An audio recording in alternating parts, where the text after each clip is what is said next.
Hello and welcome to a short tutorial on how to use it's called mirroring in Adobe Illustrator, and it essentially does what Photoshop does in settings as far as mirroring. And with Photoshop, it's actually called, just have a file open here. If you have a brush, and I've skipped the brush, and you check on this little butterfly here. It's called the Symmetry tool, and there's many settings for it. But today we're going to talk about this Illustrator feature. So when you open up your file, if you want your desktop to look like mine, I've only opened up properties over here. I have swatches here. I do want to point out I'm only viewing color swatches, and I am viewing it as medium thumbnails. You can view it as a list, as a name, lots of ways to view it. I just want to point that out. So I have made a guideline in the center of this document. You make guidelines by viewing your rulers and then holding down your mouse and drawing out guides like that. And I want to point out I do have one object currently in this document. It is a no-fill stroke that's 3 points. This is important because the Illustrator mirroring tool does not work until you select an object for it to mirror. So we're going to start out by just selecting this object, and then we're going to go up to Object and go down way down here to Repeat, hold down the mouse and go to Mirror. So now instantly this little bubble, this little long dot, the long line, and it's telling you the center where it's going to, this is the creation side, and the mirroring side is on the right. Creation on the left, mirroring on the right. But I'm going to grab this little node and I want to move this to the center of my document. And you can see it's already mirrored that rule. So now I'm going to just get to my pencil and I'm going to double click on this tool and I'm going to ask it to keep selected. And I think that's it. And I'm actually going to ask it for some smoothing here just to kind of demonstrate this one thing. But this is all up to you, but smoothing is what I'm going to do.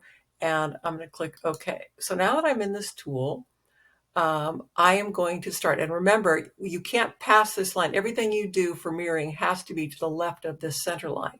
So let's just say I wanted to make some squiggles and some. This is all being mirrored. Now, until you, let me show this, until you move the tools, until you go back here to end it. And once you end it, you can't really get back into it the same way. So once you stay on this mode, you can move from tool to tool.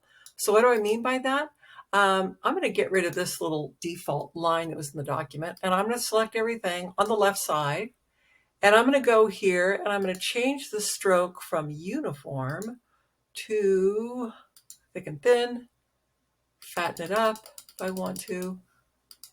I could go and get an object, and I could create an object.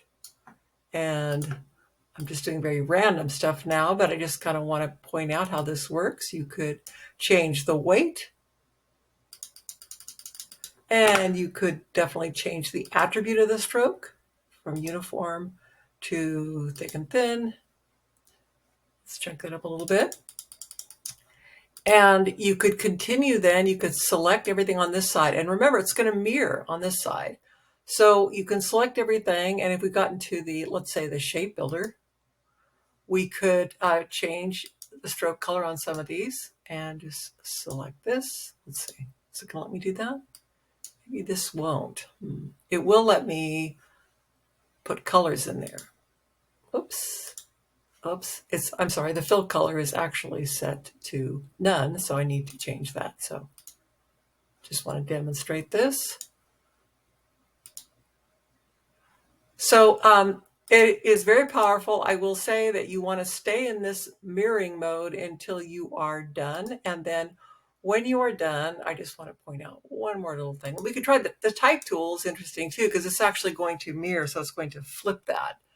So that doesn't make a lot of sense unless you want to just do like something artful, like try and do a letter form, and it could look sort of interesting in that way, looking more like a logo. And then of course you would want to go to Object and Expand. But I do want to point out something here, that when you are done, you either hit the escape key or go back here, back twice, click back, and now it has mirrored everything. If you go to the X-ray, the outline mode, you can see it's all mirrored. It has not expanded all those wonderful shapes. If you want to expand them, you would Command A and go to Object and Expand, and ask it to expand not only the object but the fill. And let's see what it does here. Let's look in outline view. It looks like it's done everything pretty nicely. But the last thing I do want to point out is that it creates, like image trace, it creates background shapes. At least this is, okay, so here's what I want to do. Is I'm going to select that, and down in properties, you want to, here it is, you want to release the mask.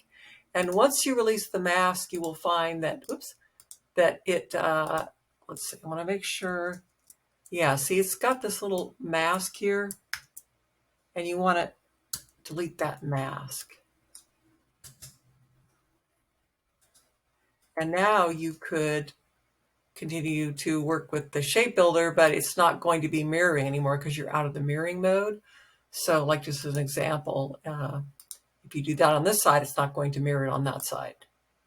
So just a quick tutorial on this mirroring tool. I think it's really powerful and fun. It works with all the tools, and have fun with it.